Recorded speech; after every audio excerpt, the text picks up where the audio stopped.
ছাদে একদম কাক এসে ভরে যাচ্ছে। কেন বলেন তো?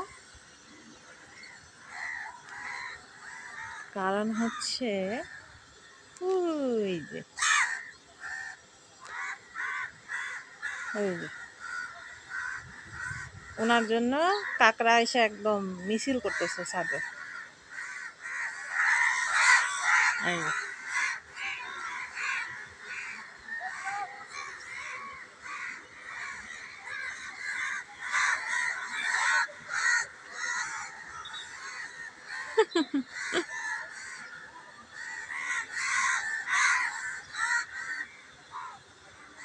আর সেও খুব খুশি হয়, কাক পাখি দেখলে অনেক হ্যাপি হয়।